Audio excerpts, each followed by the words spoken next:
I'm looking forward to seeing the Raven effect that we're going to have coming up. I'm going to Thompson and a whole lot more. And you think about our good friend, our mutual friend Medusa. She punches, gonna let it fly. We're all gonna learn. We'll remember Andy Kaufman, one of the all-time great legends. This is just the start of a huge weekend, and of course Saturday night, big all-in event right here. But we're gonna start off with some mercy, a little bit of fun, I think. The debate. Monday Night Wars. Now, you were in the WWF at that time. I was in WCW. How was it from your perspective? Y'all were kicking our behinds there. Absolutely, we were. Quite a while. And then things started to change, and I started to read your face each and every Monday night. And boy, you could see the war was not going the way of Tony Schiavone. But your boss was not very fair to you. I don't think Eric Bischoff was fair to you at all. That remains to be seen. Speaking of Eric Bischoff, we're going to be hearing from him, Bruce Prichard, and of course Conrad Thompson. And over the next 4 days, history is going to be made here on Fight.tv. We are set to go with our first event here with our Monday Night Wars debate. And let's bring in our ring announcer, David Penzer.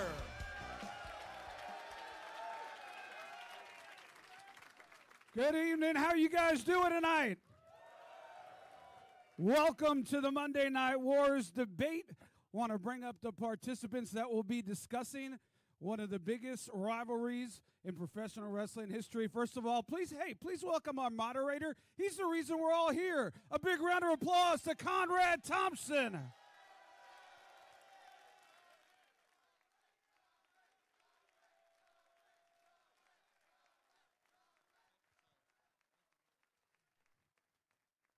And now two men. Thank you, guys. Now two men who were important in the Monday Night Wars, one for WCW, one for the WWF. First, the president of WCW, my former boss, Eric Bischoff.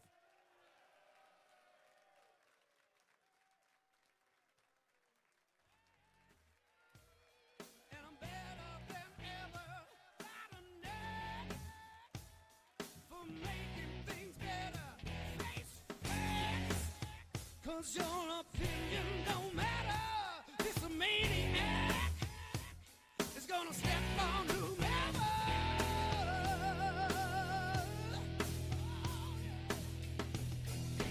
I'm getting live cause I'm gonna make And he wore a ton of hats, including Vice President of Talent Relations for WWF. Please welcome Bruce Prichard.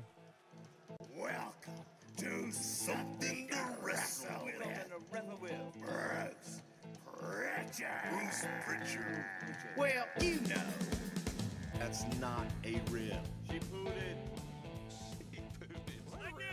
Oh, guess my microphone doesn't get to work. That's okay. I can shout. Thank you guys very much.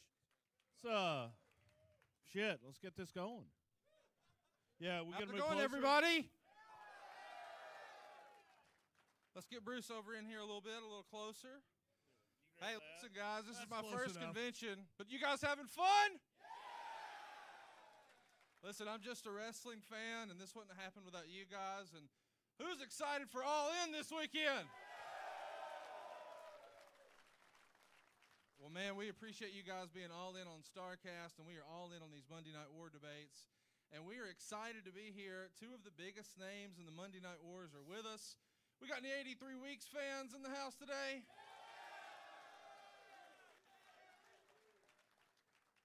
But, Bruce, I feel like we've also got a two-time podcast of the year. Any Something to Wrestle fans? Scary.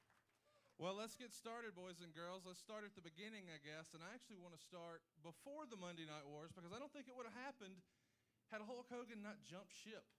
And Hulk Hogan was, of course, the guy I grew up on in the WWF. And then one day he left for greener pastures, or maybe just more green. And Eric Bischoff came along. Not that kind of green. Come on now. It's a different kind of show. Well, okay. I would have gone for that kind of green. Sure loved his weed, bro.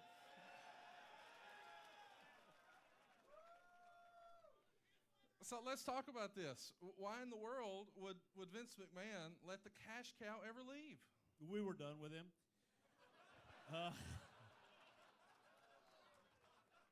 Just saying. No, the reality of the situation was Hulk had a hell of a run in the WWF, and Hulk, built the WWF from the ground up, and he, along with Vince, did Vince make Hulk? Did Hulk make the WWF?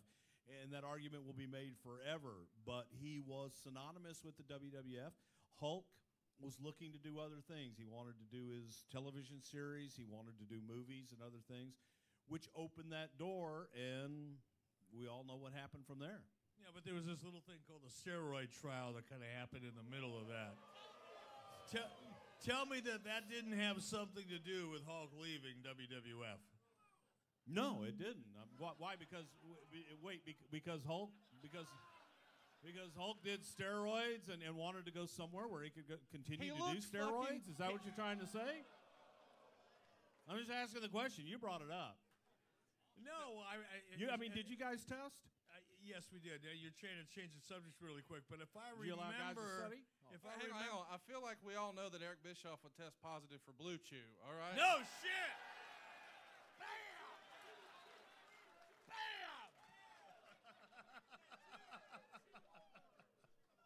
And if you don't test positive for Blue Chew, you don't know what you're missing.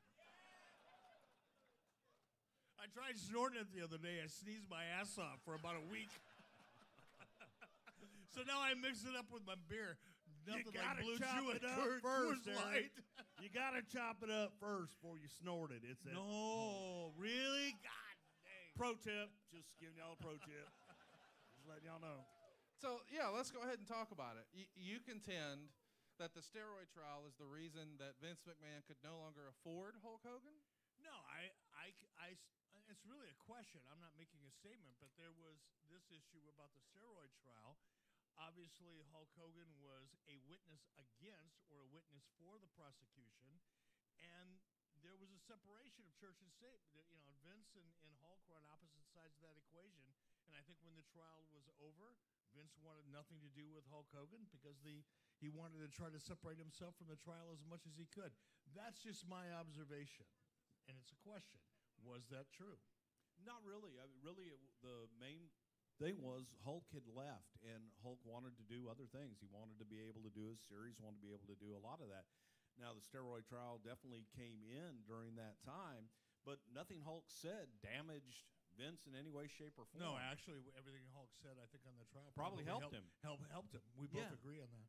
So, it just opened that door, and there was all of a sudden an availability that I don't think that Hulk would have ever even considered that became available. Ted Turner in WCW was now an option, and yeah. Now let me, if I can, I'm going to jump in here, and I want to address a little bit of the narrative that you opened this up with. I agree with you, Bruce. I think when Hulk walked away from WWF, in his mind, he was walking away from wrestling. I never thought. Right. I don't think that he ever had the thought in his mind where he was going to end up somewhere else. Perhaps maybe go back to WWF someday. But I doubt that he thought for a moment that he was going to end up in WCW. However, Conrad, I don't think it was greener pastures. He certainly didn't come to WCW for more money. He made less money in WCW than he did in WWF. Oh, fuck off. That's not true. Bruce, I know how much money. I saw his quarterly licensing checks while he was working for me that added up to more than he was making in WCW. So it's not bullshit. Bruce, you tell me. What was he making? And Eric, look, guys, you're going to hear this all night tonight. Narrative. And you're going to hear Eric's narrative, and you're going to hear my narrative. While in the beginning, and I don't know what Hulk was making at WCW, but in the beginning, Hulk may have not made as much money in WCW. Conrad. However, right? Okay. He probably did not make as much money, but he probably worked a tenth of the time and a tenth of the dates. So if you were to multiply the same number of dates then they were probably paying him more money per appearance and per. Yeah, but if we were paying him in Chinese money, we would have actually been paying him a lot less. Okay, I mean, okay. now Let's we're move going on. off into the weeds. Let's talk Well, about. let's talk apples to apples. Let's talk about the Monday Night Wars. Let's talk about Lex Luger. And, of course, before that happened, there was the announcement that WCW was going to go head-to-head with Monday Night Raw. Now, we've heard about the famous phone call that Ted Turner made to Vince McMahon where he explained, I'm in the wrestling business. But what did you think when you heard that WCW was going to go on Monday night on TNT? At first we thought, why? It wasn't. Competition really wasn't even a question at that point. It was more of what the hell are they doing? Now, you go back to the original phone call when Ted Turner bought Jim Crockett out and called Vince, and he calls Vince and says, hey, Vince, Ted, I'm in the wrestling business. Got me a wrestling company. You're doing Jim Cornette. No, that was goddamn Ted Turner. He didn't have that kind of accent. Damn. It was my fucking Ted Turner. Okay. That sounds just like Jim Cornette. Well, the goddamn hillbillies sound like hillbillies. What the fuck do you want from me? Conrad. You're saying. Conrad, what the hell? Hey. So that was the initial reaction was kind of why and what the hell are they thinking? What are they going to do? It wasn't one of, oh my God, what's going on? But the thought of all of a sudden that audience now having to make a decision. If you want to watch wrestling on Monday night, are you going to go WCW or are you going to go WWF? And obviously that's, you're concerned. So let's talk about it. Can I stop there? Can I respond to that? And again, this is more of a question, Bruce. Why would Vince have been concerned? Because I'll admit, WCW sucked. In 92, 93, 94, we weren't. I don't know how anybody could conceive of us as competition. So why would Vince look at that announcement and go, oh wow, well we better be a little concerned, or wow, that's competition? I would have laughed it off. You still had a percentage of the audience, and we really didn't look at it as major competition. However, there's still a percentage of the wrestling audience and people out there that are going to want that product that may choose something else and test the waters. Okay. So let's talk about it. I guess the first shot over the bow, as they say, is Lex Luger coming in. And we've always heard what a big deal that was for the first show, but you've sort of said that you weren't really high on bringing him in, and you even lowballed him. Yeah, that's actually, it's an understatement. I not only wasn't high on bringing him in, I was dead set against it. I had worked with Lex as a talent, as a third-string announcer. And Lex was, he was indifferent towards me. It wasn't that he ever did anything to me that offended me or, hurt my feelings or anything like that. But I watched how Lex treated other people. And he was an arrogant prick. I mean, he was... Takes one to know one, doesn't it? No shit. I saw that motherfucker from you across know the it's room. True. Come on. But he wasn't a team player. He was kind of not kind of arrogant. He was better than everybody else in every way. And in my opinion, he didn't really have that much talent. He looked great, but he never really stood out as a great talent. So when he left to go to the WWF and they couldn't figure out a way to get him over because they're not as good as everybody thinks they are, Lex Express. That was pretty fucking bad. But when he after that was washing out, and Sting came to me, and Sting and Lex had a business together in Atlanta. They owned a gym called Main Event Fitness. Sting and Lex were very, very tight. I was close to Sting, and Sting came to me, and he really worked me over, trying to get me to consider to bring Lex back. And really, it was out of respect for Steve or Sting. I agreed to take a meeting with him, and at the end of it all, I won't walk you through the whole process, but at the end of it all, I still didn't really want to bring him back, and I thought the best way that I could save face, sort of, with Steve is say, I'm gonna make him an offer that I know he's gonna refuse, kind of opposite of the Godfather.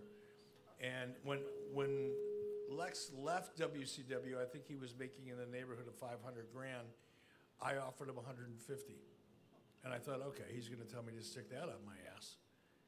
And surprisingly enough, he said, great, I'll take it. I went, now what do I do? So now we've established that you overpaid for Lex Luger. No, but once again, we proved that they didn't come to WCW for the money, didn't we, damn it? Conrad? Okay, I'll give you that one. So, but the feeling on the other side was, first of all, it was during a time, it was a crazy time with us, and J.J. Dillon was in charge of talent relations at the time, and J.J. was having it went so well. Well, yeah, and J.J. was having a rough time during that time dealing with Lex, and Lex was one of those guys that, as Eric kind of eloquently explained, felt that he was above everything and above the fray. And Lex was playing his little Lex games. Well, we were getting ready to do, you guys remember that Monday Night Raw Open that we did on top of the roof of Titan Towers? We were getting ready to record that, and we were actually recording it on the night of the first Nitro. Vince, I was in charge of getting all the talent there, and I kept giving a list to Vince, and Lex was never on the list because I knew from JJ, Lex had not signed his contract. He had been offered a new contract, and he had not signed his contract. But Vince was like, God damn it, it's Lex. He's with us. Okay. Here's a pen. Here's a contract. Sign the motherfucker, all right? He never would. So I kept leaving him off the list. I was in Hong Kong when the first Nitro happened and the shoot's going on, and I get a phone call in the middle of the night from Pat Patterson who says, Brucey, you won't believe what they did on the Nitro. Lex Luger fucking showed up. And I'm like, well, son of a bitch, I told you so. I told you I wasn't with it. He goes, fuck him. He's their problem now. So thank you for that. That was one that we would have given you. You could have got him for $1.25, $1.10. Fuck. Let me mention that I'm going to do another question, and then I'm going to let you guys ask some questions. So if you want to look for Dave Pinzer over here, Dave will throw his hand up so everybody can see him. If you'll just head towards Dave and just go ahead and ask your question to Bruce or Eric. We're just going to ask your name, your city, and what your question is. Let's talk about the next time you got over on the WWE. You famously had a woman thrown into the trash can live on Nitro. Chat me up. How did that go? I'll give you my perspective. Is Medusa in the audience right now? No. Good, because now I'm going to tell the truth.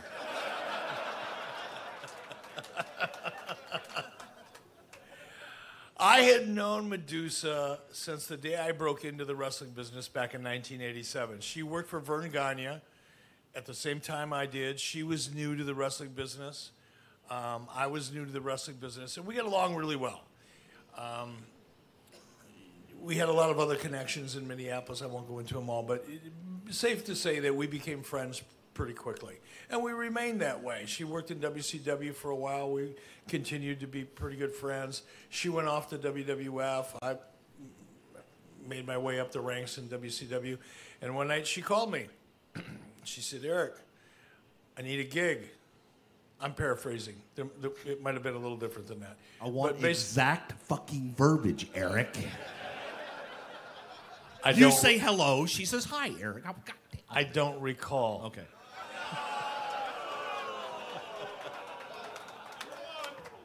Now, I could lie about that shit and make some stuff up and make it sound like I remember that conversation, but it was 25 fucking years ago, and I don't recall. God damn. But it was essentially, Eric, they're letting me go. Have you got a spot for me? I said, sure, Deuce, because she's a friend. And she had talent. It wasn't just because she was a friend, but she had talent. She could work with guys. She could work with girls. She could work with gorillas. She could work with anybody. She's a tough, tough competitor, and she's great on the eyes. So I said, sure, come on in. And she goes, oh, by the way, I happen to have the belt. Really? Well, why don't you bring that cute little bitch with you? That was basically it. And I did, by the way. Now, her and I still, to this day, she has a different recall on this situation than I do. I'm gonna cut her some slack. She would, if she was standing up here, suggest that I convinced her, that I just worked her over and just manipulated her and convinced her to drop that title and the belt.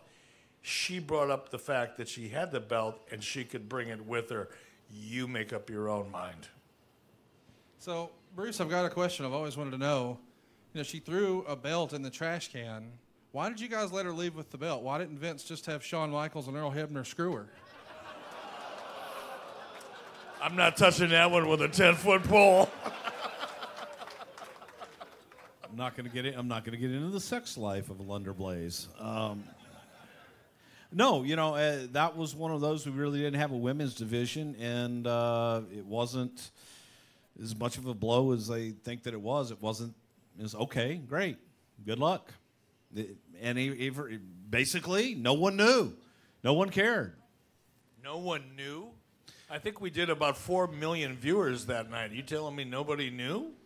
Nobody cared. Nobody cared? Nobody cared. So up until the time that Medusa was or Alundra Blaze was reinstated in the WWE Hall of Fame, you don't think her dropping the WWE Championship belt, women's or otherwise, had any impact on anybody in WWF? Come on, Bruce. No, they were pissed. All right. Still didn't care. Just because you're pissed doesn't mean you care. Fun with words. So let's talk about Narrative. Let's talk about a talent that actually went the other way. We've talked about 3 who came to WCW. Vader leaves. What did Vince see in Vader that Eric didn't? Or I guess we should start here first. Why's Vader gone? Because Paul Orndorff whipped his ass in his sandals, and we figured once the word got out, nobody's buying that big tough guy thing. Well, rest in peace, Mr. White. Hey, I tell the truth, man. You asked me a question. You died a month ago. You died a month ago, but Eric buried you tonight. So. Woo. Wow. Thanks for coming, everybody. So let's talk about. Was that a good one? Did I do good? I'm trying. So Bruce, chat me up.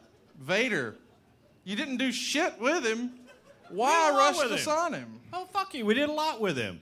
You know, I mean, he came in, but kind of what Eric alluded to, you know, the allure of Vader, different place, different time, different ring, different everything. He wasn't as big of a deal in the WWF. He could not keep up. He had lost a step. He had gotten older. He never washed his gloves. And it was a different environment that he didn't stand out in. He was a giant in WCW, and he was a big man and took liberties with a lot of people and went in and beat people up, and no one said anything. When he came over to the WWF, Shawn was like, fuck you, I'm not taking that shit. And Taker's like, lighten the fuck up or get the fuck out. So it was a different environment, and all of a sudden he's coming in where he's not the big, tough, bad dog. And he also came in a little bit with his tail between his legs because of the Orndorff deal. But he never really delivered in the WWF either. So it was kind of like okay, woohoo, we got Vader. And then it was like, oh, shit, we got Vader. That was worse than what I did. Well, we do have a question, Dave. How you doing? Dave from Central California. Curious, I know I'm a little early on this one, but in that challenge from Eric to Vince, Bruce, who do you think would have won that fight? Vince would have killed him. Just saying. Eric and I were talking about our sidekicks today, and I think he can still get his higher than I can, but just saying. Come on. This fucking high doesn't count. Well, that's all I got. What do you want? That's all I got. Seriously, man, I will kick the fuck out of your ankle, Conrad. The horseman jumped me in the parking lot earlier today. You're not marrying my daughter, boy. So.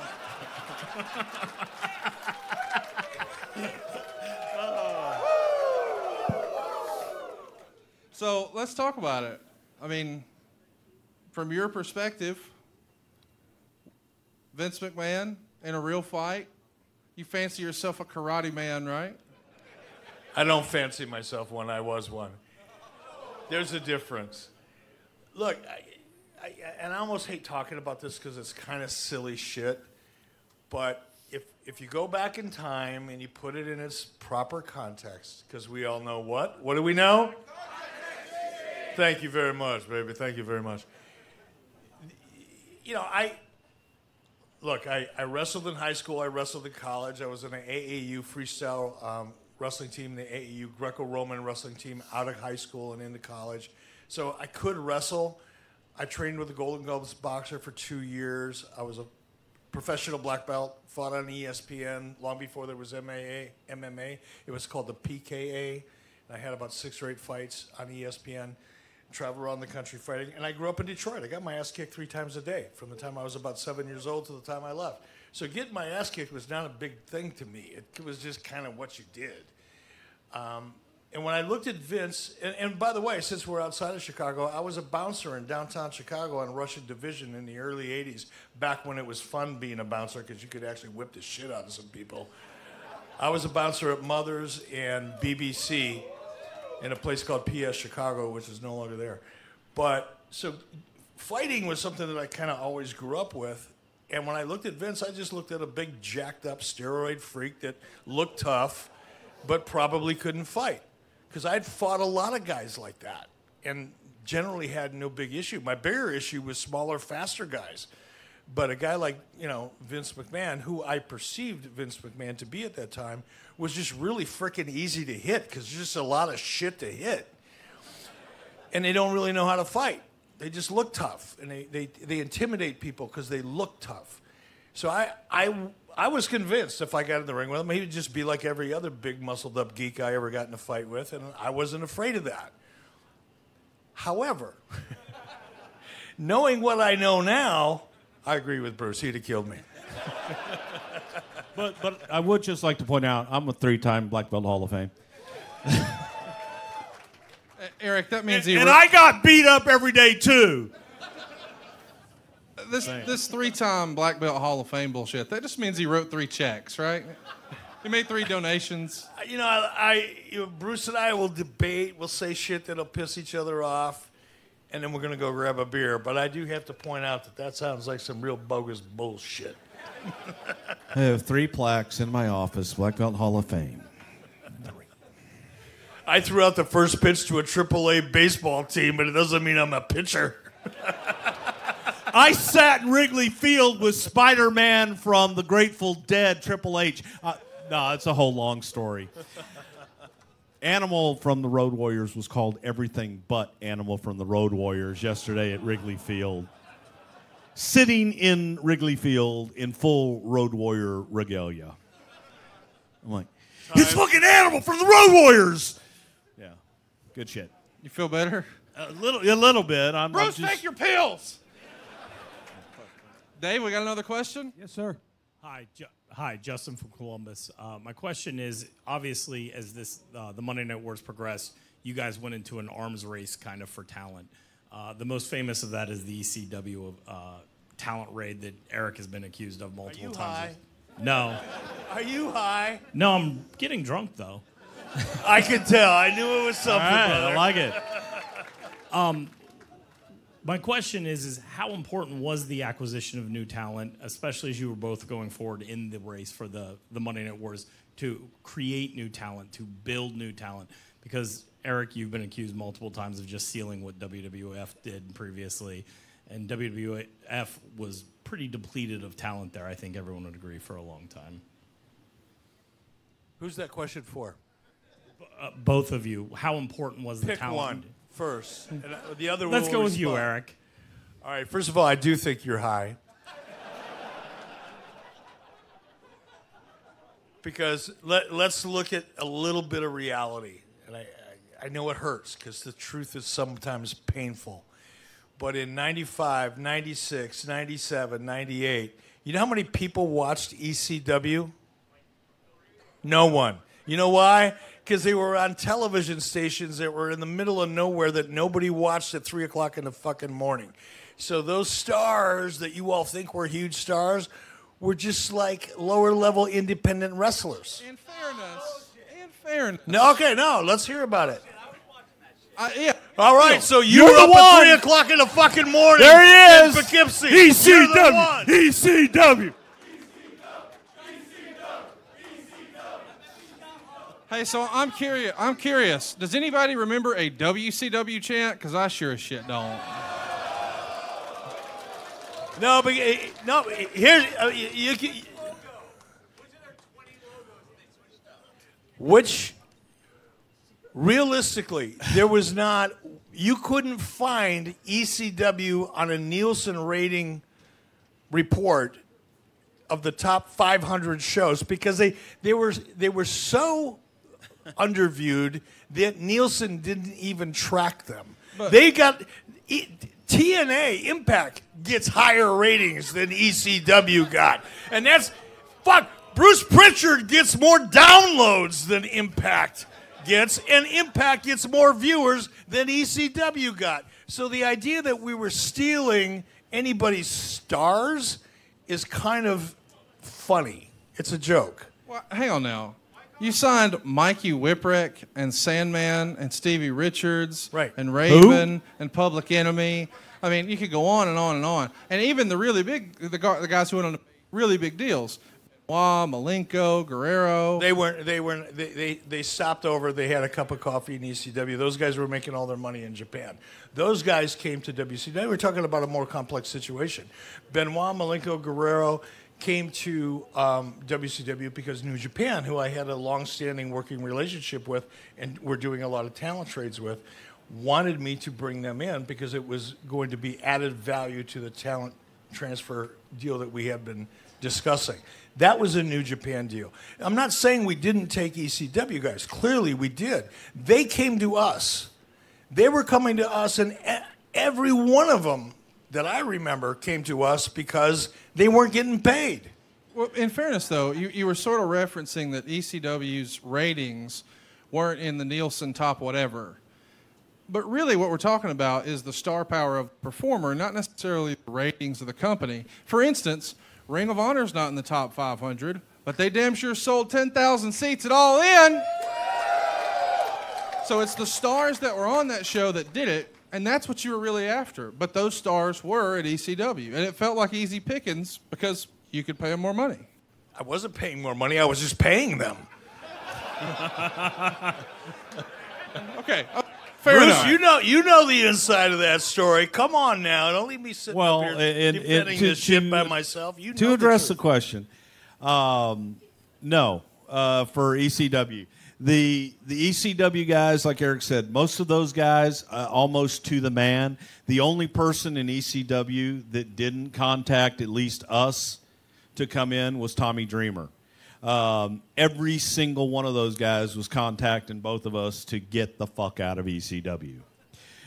They weren't getting paid, but when people say, "Oh, you guys are stealing from ECW," folks, it's funny how when I say we didn't watch it, we didn't have time. We were taking care of our business, and it's like and this is something new, as I found out too. And Eric, you probably don't even know this. ECW in the majority of the markets they were in. And in the time slots they were in, they were infomercials, which is why their show was formatted the way that it was. And I went back and looked at it and I said, holy shit, you're right. They were in infomercial time slots paying infomercial rates. Cool, because they're out there, they're promoting their stuff. We looked at ECW as a place to send talent and a place for guys that whether they were coming from WCW or coming from us, we wanted them to take a rest.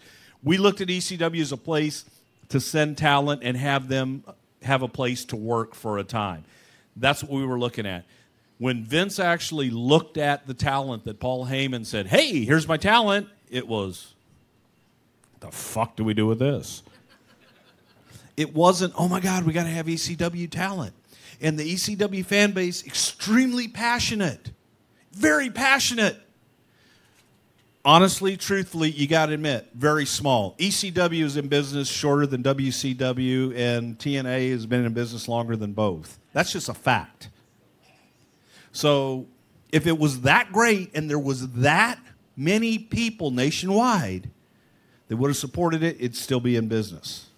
And there just wasn't. Just like Houston wrestling, and that shit's dead too. So no, Houston wrestling, man, Paul Bosch retired and went away. So that's different. Bruce, let me ask you, when did Vince McMahon invest in ECW? I don't remember the year, but 95 probably. Probably around that time. So, but it wasn't an investment per se as it was. We wanted to keep them in business, and we made sure that what we thought that Paul would make payroll each week and to help them along. So Vince just gave him money every week, just hoping that Paul would make payroll. So it wasn't a loan. No, it wasn't an investment. Nope. It was an investment for. It was like a Salvation Army kind of deal. It was for us to have a place to send talent. And when it was the original NXT without having to fund it. Yes. Well, it was except funded. for he was funding it. It was funded. Yeah, but it was like $500 a week or whatever, right? No, it was a lot more than that. How much was it? It was a lot more than $500 a week. All right. Oh, I'm sorry. The talent still didn't get fucking paid, so what does it matter? Dave? Thanks, Conroy. I'm Bill George, Chicago, Illinois, Augusta, and Rockwell. Thanks for keeping Division safe. My question's for Eric. Can you talk about the evolution of your emotions as you went from week 0 to 83?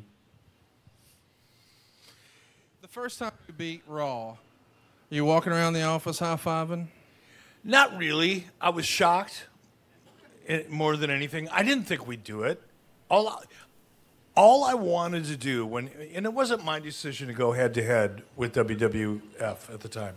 That was Ted Turner's decision. I sat there like a dummy and in the middle of a conversation said something that encouraged Ted to say, well, all right, Eric. Notice no hillbilly accent. All right, Eric. You know, here 2 hours every Monday night, go head-to-head with Monday Night Raw. And I was like, what the fuck am I going to do now? So all I wanted to do was not embarrass myself and keep my job. There was no way I thought we could possibly beat them, but I knew that we had to do the best job we could. So when we finally did actually eclipse them in ratings, and it wasn't by much, I was more shocked than I was proud, to be fair. I was excited. I was probably like a kid at Christmas. But really it was more because I was shocked than anything else. And then as time went on, I can't cover 83 weeks of emotions in this forum, but it went. But we can every Monday on Westwood. We do Live. every week. But thank you for that. You're the best. Well, if I could I do a follow up to that Yeah. then? What was the range of emotions at week 84 and going forward? And I'm not being a smartass there, but No. the same thing. No, that's a great question. By week 84, I was frustrated. I was overwhelmed. I was out of ideas. I was drained physically, emotionally. I was beat, to be really honest about it. Cool. It's kind of a downer, but I can't just make shit up. I just can't. So let's talk about it, though. You know, that week you lost, you sort of had to hit the panic button. You could see some of the storylines being hurried along. You know, I think everybody remembers that happened in like April of '98. By July, you're putting Hogan losing the belt to Goldberg on free TV. Some of that had to be to make sure you reclaim the top spot, right? In part, it was. And I'm going to take your question in two parts. By week 84, my frustration wasn't because we lost in the ratings. That's 1 week.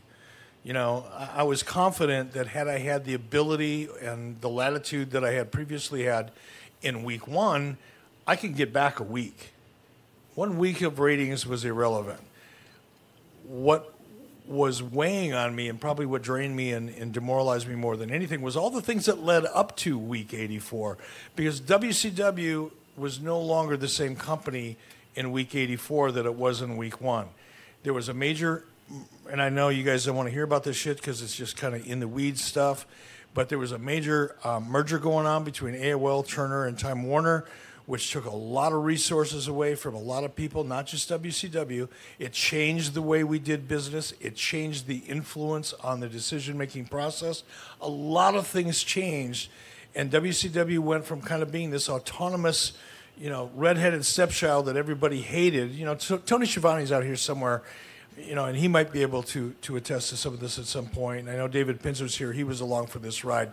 But there was a point when WCW was, people didn't even want us to eat in the CNN Center atrium. They didn't want seeing us. They kind of hid us off to the side until we started becoming really successful. But once that merger started to take hold, once everything started to change, we were back being redheaded stepchildren. And that, to me, going back to August of '98, really is when I started really feeling the pressure and really becoming frustrated. That's when the beginning of WCW really... that was well before week 84, by the way. That was probably week 76, 75, 73.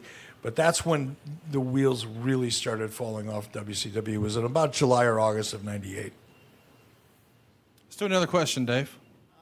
I'm Michael from Louisville, Kentucky. My question's for Bruce. I know you don't like hypotheticals, but we just heard Eric Bischoff talk about when Medusa came over and she said she had the belt, he got excited. Now, Benoit's last night in WCW, he won the world title. Had he called you guys up and say, hey, I have the big gold, would there be any interest in trashing it on Raw? Zero. It would have been trashing a worthless championship to us. Hang on. No. Why would you take your competitor and put them and give them any kind of exposure on your show? And to give that championship value. No, you had already done it. What's that? Flair showed up with the belt 9 years earlier. That was 9 years earlier. Oh my God. We weren't going head to head at the time. So no, there wasn't. As a matter of fact, when I talked to Chris, and Chris, was like, "Hey, I won the championship. Give it back." Not interested. Don't want it. There was zero interest at all, and that was one of the very first things brought up. Hopefully, that's our last. I'm sorry, because you were fucking there. Okay. So I didn't know. Did Dave Meltzer pay for the fucking platinum bracelet to be in here?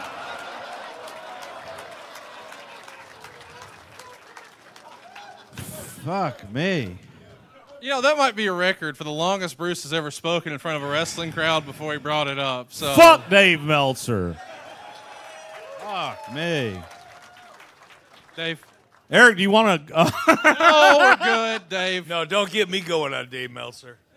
Jacked up. Hey, I'm Zach from Kansas City, Missouri. This question's for Eric. How did you get Randy Savage to jump ship over the WCW? Was he just mad at Vince, or did you call him up or something like that? He called me, kind of like the ECW guys.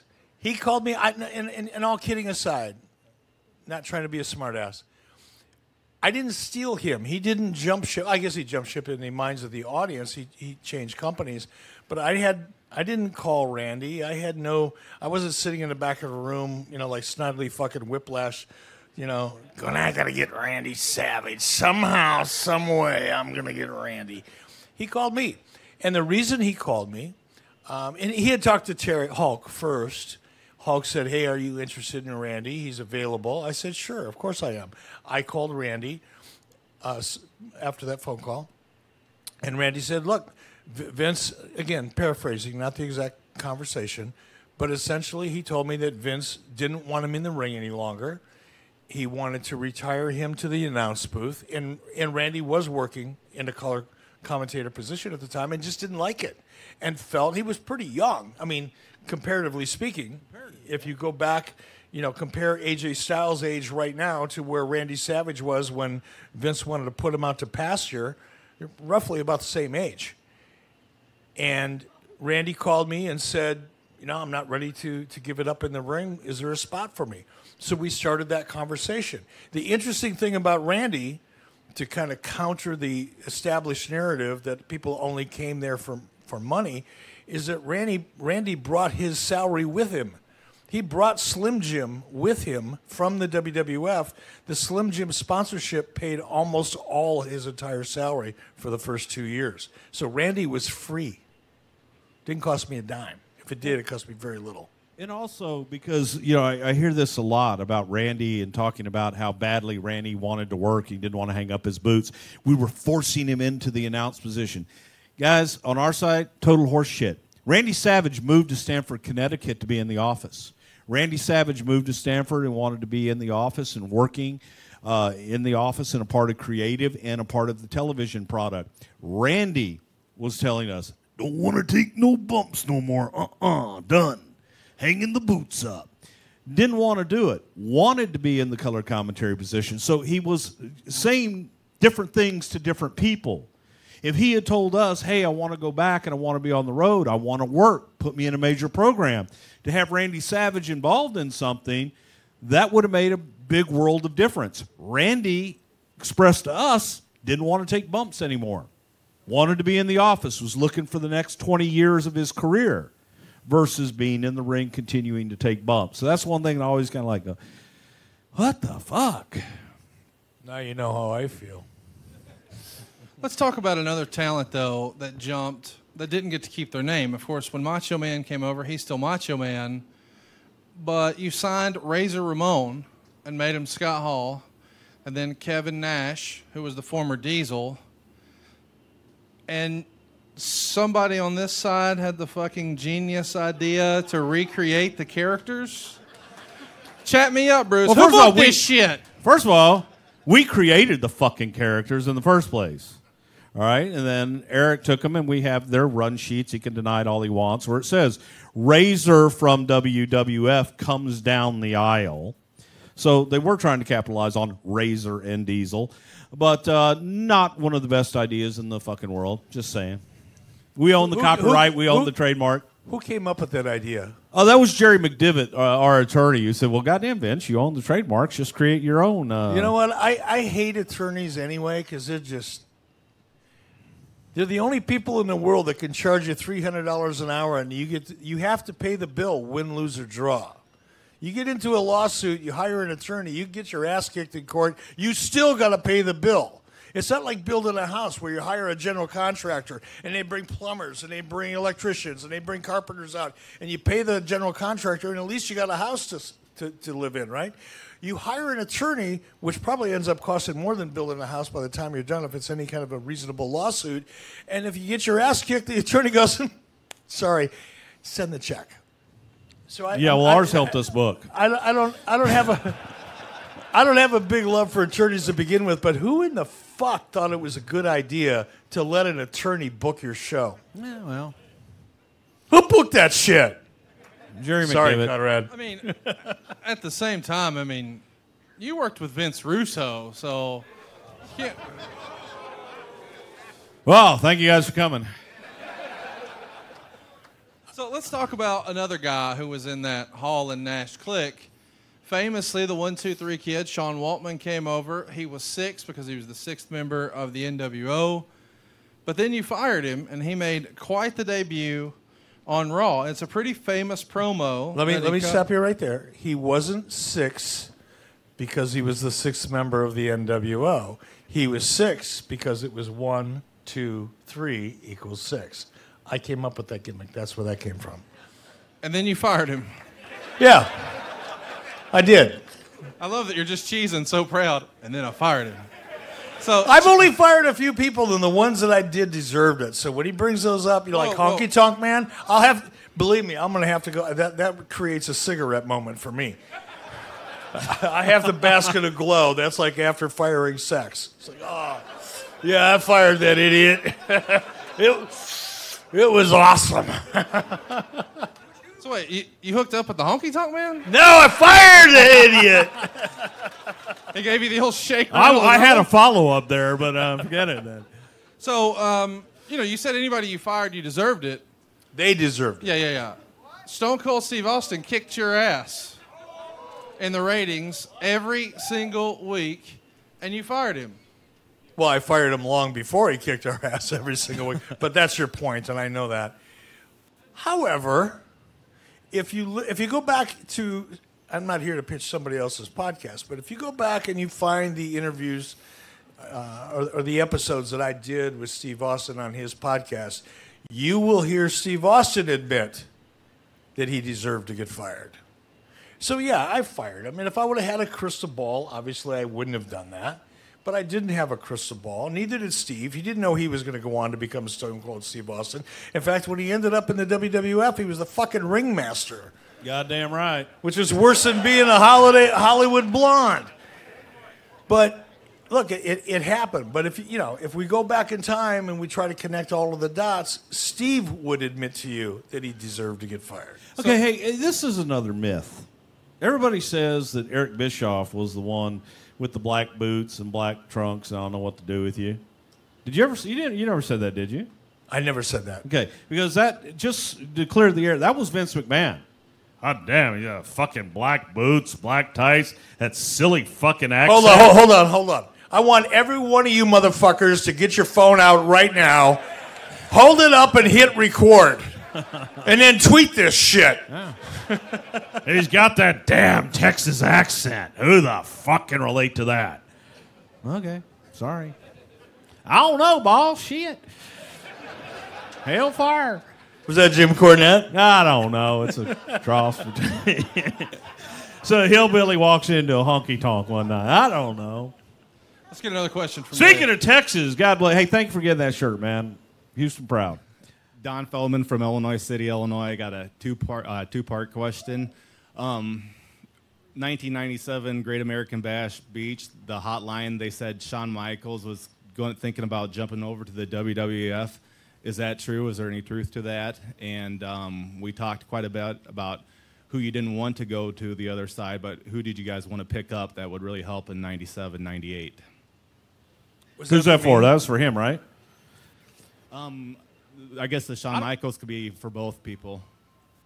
Well, why didn't you get Shawn? You got everybody else in the clique. You got, Scott Hall. You got Kevin Nash. You even got Sean Waltman. Why not? And you had Terra Rising once upon a time. Why not just be like a Funko and collect them all and just get Shawn Michaels, man? Actually, you brought up Terra Rising. WWE stole Terra Rising, or Hunter Hearst Helmsley, Paul Levesque. They stole him. How? They did. His contract was up. Doesn't matter. That's stealing. He called us and said, "Get me out of this fucking place." Just ask the CCW dude right here. He'll tell you. You change companies, that's stealing. It doesn't matter what the reasons were.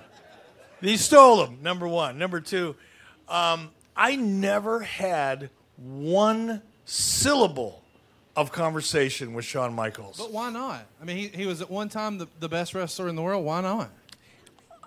At that time, Shawn had a pretty big reputation. He was a pain in the ass. He was doing a lot of things. I mean, he was into a lot of things that made him difficult to work with. And I had my hands full with Scott and He Kevin. was into a Nitro girl. He married her. That was long after, though. That was long after, 97. Oh, so that was after we were kicking y'all's ass. Okay. But the idea of bringing Shawn in to the mix with Scott and Kevin was just something I wasn't interested in even thinking about. So I never had a conversation. He never reached out to me. And I had no desire to reach out to him, if that makes sense. All right, let's do another question with Dave. All right, hey, I'm slightly biased. Mike Calandro from North Carolina, so I've got a little bit of a bias here. My top five are for Bruce. So for Eric, I got a question for you. At what point did you guys realize that, man, we really need to carbon copy Stone Cold Steve Austin, so let's build Bill Goldberg and let's try to run with this? Nice try, troll. You're good at it. He's a top five, but you're not that good at it. Well, I mean, in fairness, you could see how anyone would draw the parallel. Bald, goatee, black trunks, black boots. The look is similar. It was similar. However, Bill Goldberg looked that way from the minute he walked off the football field for the Falcons. He had hair when he played football. No. Yeah, he did. When he had hair when he interviewed with us. Why'd you guys pass on Goldberg but sign Mantar? Thanks for the... God damn, he's half man, half beast. Bill Goldberg was Bill Goldberg when he walked through the door. There was no creating a character with Bill Goldberg. The guy that walked through this thing, keep in mind, Bill Goldberg walked into the power plant on a Monday, and about 3 weeks later, he was doing matches on TV. All right? He had very little training. He had no skill sets. We could tell. No shit. Which is why we had to put him in a program where he just walked out and beat everybody in 30 seconds or a minute or 2 minutes because he didn't have the tools to have a 4 or 5 or 6 or 7 minute match. But the idea that we would create a character, which was kind of antithetical to the way we produce TV anyway, because most of the stuff that was working with us was working because we allowed people to be their real personalities with the volume turned up just a bit. And that's what Bill Goldberg was. There was no, and I hate to burst your bubble, but there was no, we need to recreate our own Stone Cold Steve Austin. That's just, I understand why it may have looked that way to you, but that was not the thinking at all. If I can follow up then, so why did you rush him to TV then? You talked about he'd only been training for 3 weeks before you put him in the ring and put him in a program. Had Stone Cold Steve Austin not existed or not been as popular as he would you have pushed Goldberg so quickly? Absolutely, because we knew we had lightning in the bottle. When you go out, and that's a good question and a fair one, when you have a guy like Bill Goldberg, and this was my experience, this is what I went through. When we first started putting Bill out, and as typically what I would do when we were bringing new people in is I would watch them when they came through the crowd. And I could tell within usually 15 or 20 seconds whether a character was going to connect to the audience almost immediately. If somebody walked through that curtain and they captured the audience's attention and the audience responded the way you wanted them to, you knew you had something special. It may need a lot of work, but you knew you had something to work with. When Bill walked through the crowd, the first couple times he came out on TV, the crowd went nuts like nothing I had ever seen before. Clearly, we saw that we had lightning in the bottle, and that was Bill. It was his nervousness, it was his insecurity, it was his intensity, it was his charisma, it was all the things that made Bill Goldberg when he first came through the crowd, came through the curtain the very first time. It made him very unique, and we all, being the promotional prostitutes that we were, decided we had to take advantage of that lightning in the bottle as quickly as possible, and that's why we rushed him through the program. And it would not have mattered. Stone Cold Steve Austin was not the issue. Building the audience, increasing pay-per-view revenues, increasing house show revenues was the issue, and we looked at Bill Goldberg as a guy that could help us get there. That's a cool story, bro. But Tony Schiavone has told us on What Happened When that he didn't even know what to call him on his way to the ring.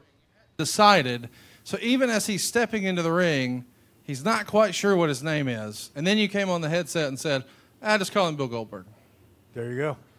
So we had such high hope for him, we didn't fucking name him. We didn't come up with a gimmick for him. We called him Bill Goldberg. Okay. Let's do another question, Dave. Okay, Eric, I was just curious. In the end, how much do you think starting Thunder ended up hurting WCW? It's a complicated answer, and it'll bore the shit out of you. I would say it had... Beginning of the end, right? It was the beginning of the end. Because it wasn't just starting Thunder. If you look at, and I'll try to keep this as short as I can, starting Thunder took away a lot of resources, human resources, financial resources, creative resources, right? Instead of producing 1 2-hour live show, we're now producing 2 in prime time. But we had the same team of people to do it. So again, I always use the analogy of building a house. Let's say you're building a house, you're a general contractor, you've got a crew, working to get a house completed, and then all of a sudden you got to go build another house, but you don't get to hire another crew. You got to work the same crew overtime. That's where it really starts to stress your human resources and your financial resources. But what really exacerbated that and drove a death nail into WCW was when Ted Turner picked up the phone and said, okay, I want a 2-hour show every Monday or every Thursday night on TBS. Ted Turner didn't mandate who had to pay for it. That became an internal battle politically between TBS, TNT, and WCW. TNT said, "Fuck it, I'm not paying for it. It's not going on my network. I'm not spending a dime on it." In fact, TNT didn't want us to do it because they were smart enough to realize it would dilute their Monday night show. So I couldn't go to Brad Siegel at TNT looking for financial help. I went to Bill Burke, who was the president of TBS, who was going to be the beneficiary of that decision by Ted Turner to have Thunder on his network. And he went, "Nah, I'm not paying for it." So guess who had to pay for it? I literally had to pay for the show that Ted Turner wanted on TBS out of my own resources. That was the beginning of the end. Next question here, Dave. Hi, Tom Scoa from Stager, Illinois. A question towards Eric about utilizing talent.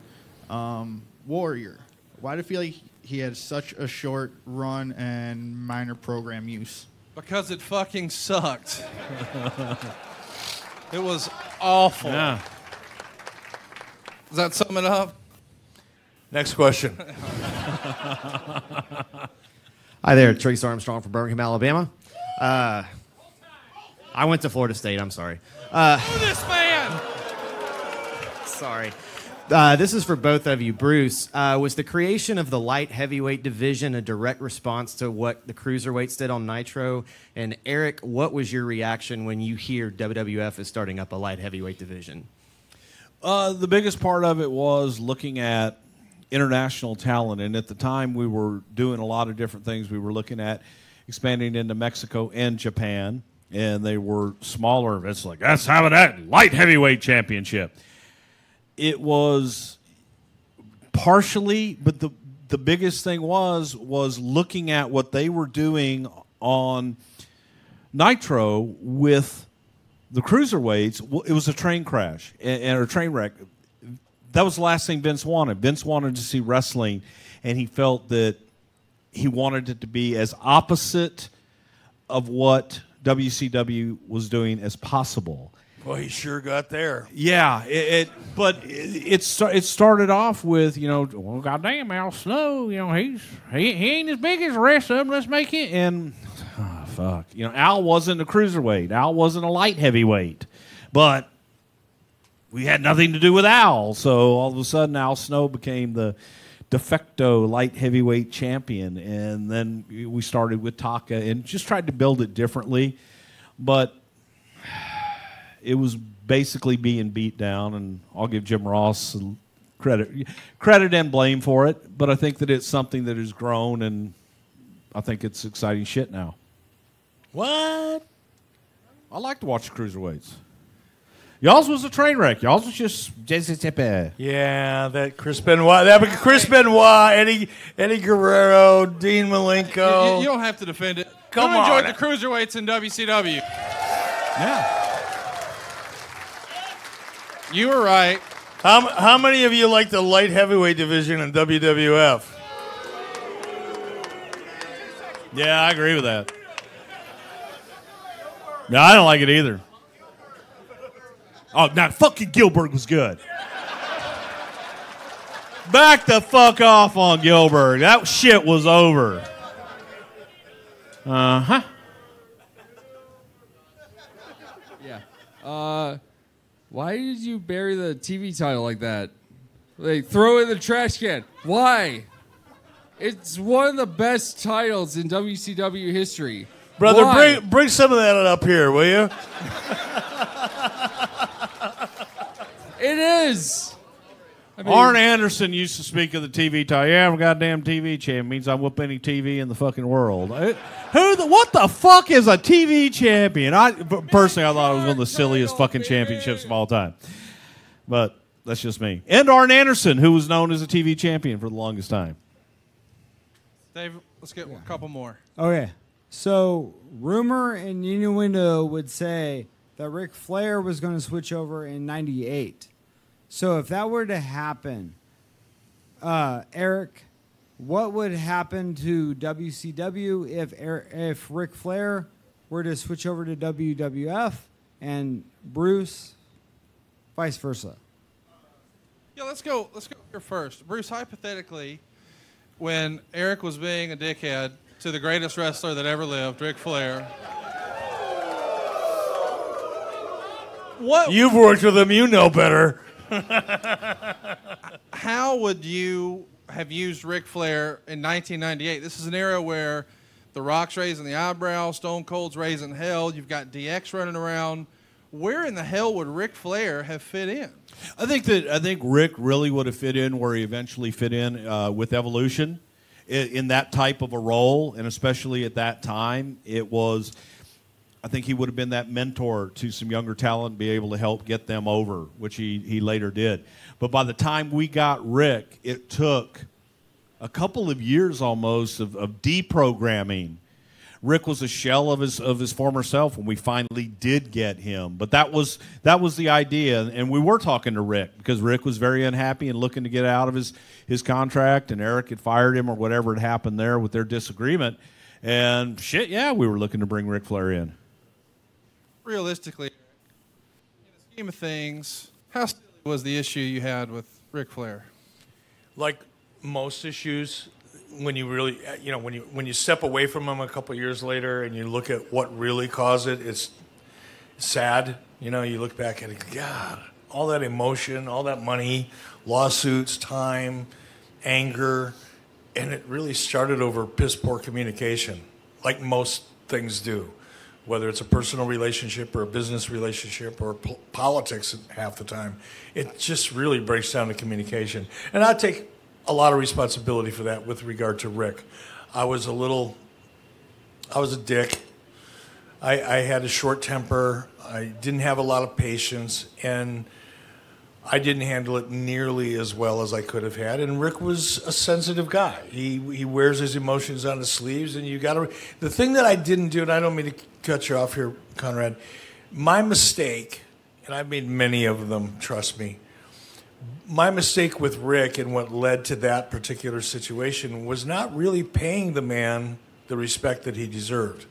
I didn't look at it that way then. I certainly do now, but I looked at Rick like I treated Rick the way I treated everybody else, and maybe in some respects not as well as I treated some other people. I may have taken Rick for granted to a certain degree, but it was piss poor communication. It was more than anything my fault. Let's do another one here, Dave. This question for Eric. Was there a plan to wrap up the NWO angle? Because as a fan, I remember it just kind of faded away, like spring of '99. They were, Nash came out with a tie-dye NWO shirt one day, and Rick Steiner was wearing an NWO shirt, and it just kind of dissipated. There was no end to it. It seemed weird. Was there ever a plan to have a definitive wrap-up for that story? Because we never really saw it. Yes and no. The yes is the original plan was for NWO to take over the Monday night show on TNT and for WCW to take over Thunder on TBS and to have our own kind of intercompany war, if you will, or multi-brands. That never happened for a lot of reasons that had to do with a lot of things. And as a result, the no is that as we lost focus on the original plan, it just kind of withered in the wind. There was never a plan B. The plan A was two different companies or two different TV shows. Once that never happened, there never really was a plan B, which made it feel like there was just no end to it. Let's do another one here, Dave. It's Rich with Wrestling Theology, and this is for Eric. Well, I guess it could be for both. If you don't think about the legality issue, how would you have booked Brother Love on Nitro? Oh, that's a good one. Would you have thrown him in a trash can? Brother Love on one hand, Jimmy Hart on the other. Oh, God. They would have been the two most heat-seeking people in any segment that we could have had on television. It would have been so colorful. It would have looked like a giant explosion of neon with a high-pitched pitched, squeaky voice that would make the audience want to kill, it would have been awesome. Ted Turner didn't have enough money to get Brother Love. But somehow Dixie Carter did. Wow. That's because nobody else would. Last one here, Dave. Tito from Massachusetts. So, right now it's fantasy football season. Just curious, if you were able to start a promotion today, what 10 superstars would you guys pick today to start that promotion? Got to trim it 10. Let's go with 3. Give me 3, Eric. Do you know 3 wrestlers today? Dolph Ziggler, Kenny Omega, and I'm not kissing ass here, but Cody Rhodes. Hey, Eric, you might want to wipe your mouth off a little bit there.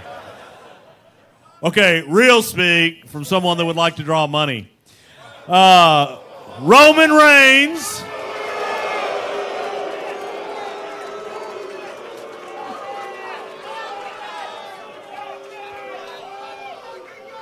Roman Reigns.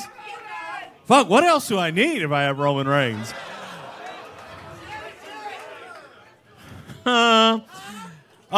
Truthfully, Cody. Okay, I love Cody. And probably AJ Styles right now. And by the way, I'm 100% serious about Roman Reigns. By the way, I'd be right there with him. Roman's going to be he's going to be your guy. He is your guy. You know, you guys were doing pretty good. Eric, if you would have just shut up, you would have won the debate. No, but hey, honest to God, if we come back here a year from now, and I'm hoping that we will, this should be an annual event. Tell Conrad this should be an annual event. He told me earlier today, he said, no, bro, one and done. I said, bullshit. You're going to get home to Alabama, you're going to sit around for about a week, and you go, you know, if I were going to do that again, I'd do it just a little bit differently. And in about a month from now, he's going to be on the phone going, okay, we're going to do this again, right? We're going to do this again. But if we do this again next year right here in Chicago, I predict Roman Reigns is going to be hot as hell. And you all will be sitting here going, yay, Roman! And hypothetically, if we were to come back to Chicago, which we're not because I'm one and done, but hypothetically, if that were to happen, you would be right and we would all be wrong. But if you're wrong, can we make a wager right now on that? All right, we'll put a beer on it. No. No? Let's pretend like we're in Arena, Mexico. Let's do a hair match. I'm in. So if there's a Starrcast 2, this is a bald sumbitch right here, let me tell you. Okay, let's do some closing remarks. Bruce, you guys won the war, so I'm going to let you go first. Then I'm going to let Eric that's why I should close. Well, I feel like winners always go last. What are we doing? We're going to do a couple closing remarks about why you think, in the end, now that history's been written, who was really responsible for the Monday Night Wars, and who really won the Monday Night Wars. Of course, in the end, the WWE persevered, WCW went out of business, but that's a separate thing. You guys deserve a lot of credit for creating a show, going head-to-head, and beating Vince McMahon, something nobody ever did for 83 weeks. And, yeah. All right, my closing remarks. I'll try to keep them succinct. Obviously, we started the Monday Night Wars. That's without question. There's no debate about that. We went head-to-head.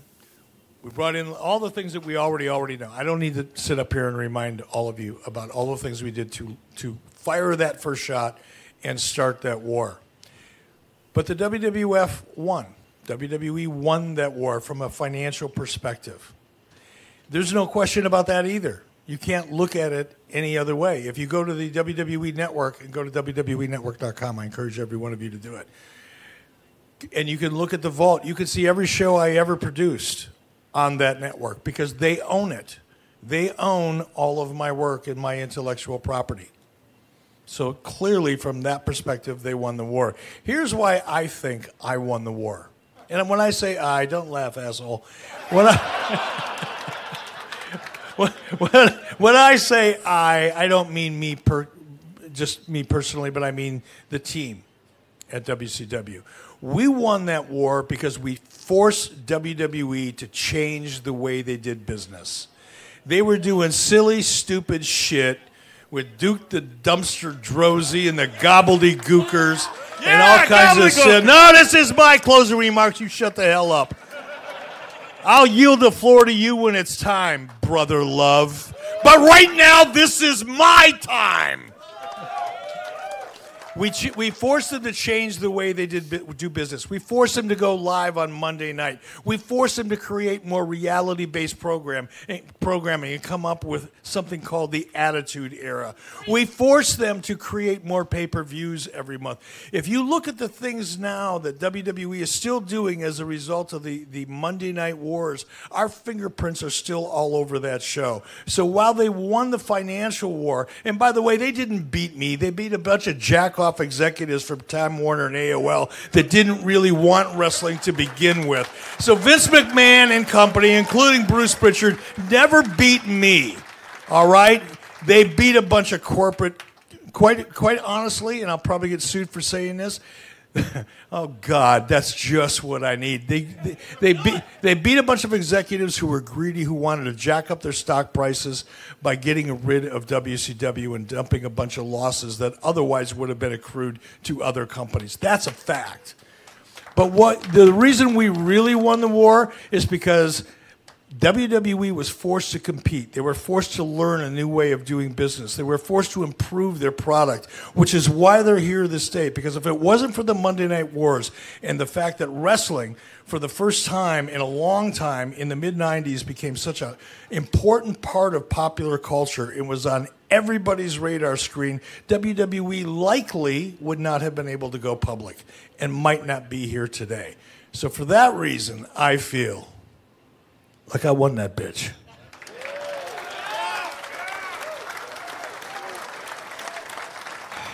Well, first of all,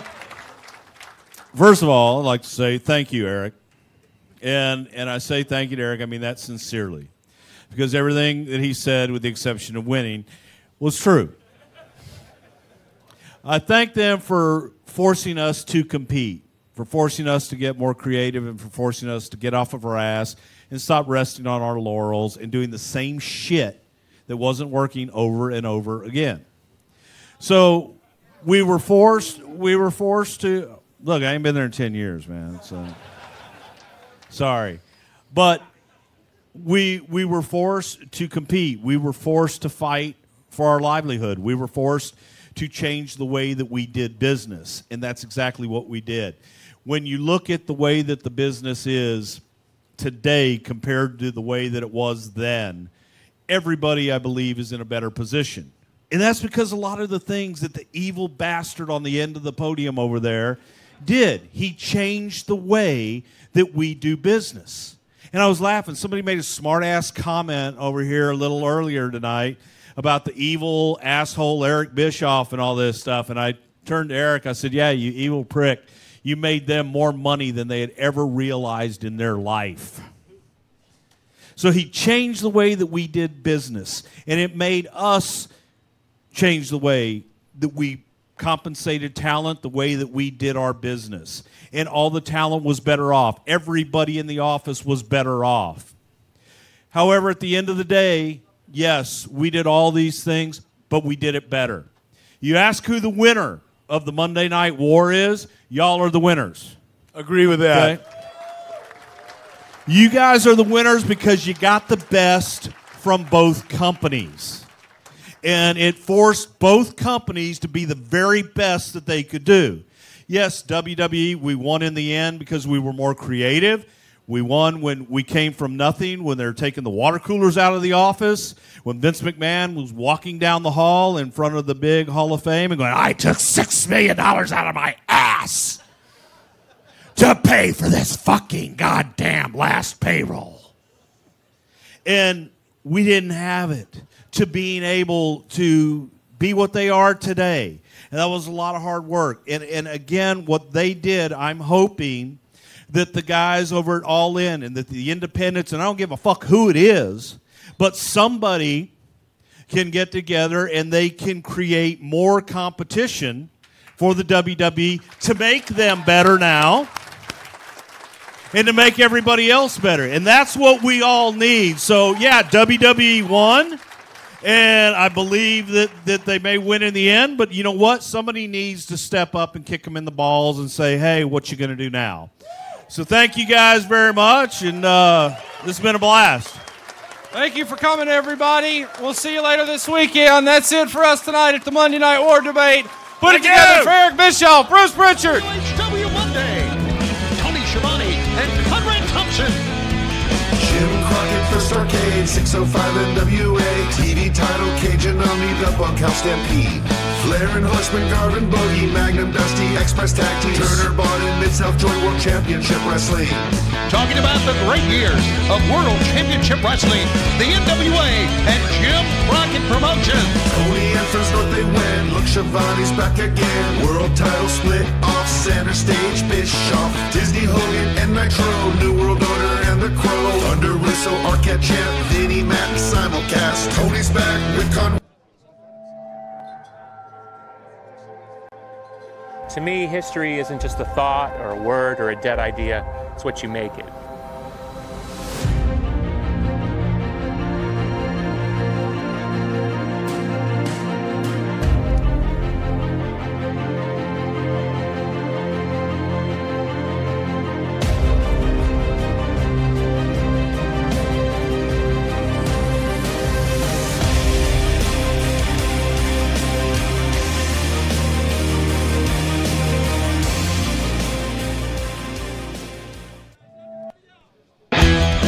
WHW Monday. Tony Schiavone and Conrad Thompson. Jim Crockett for Starrcast, 605 NWA.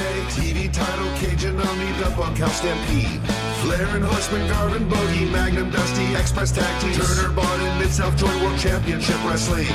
Talking about the great years of World Championship Wrestling, the NWA, and Jim Crockett Promotions. Tony and Friends North, they win. Look, Schiavone's back again. World title split.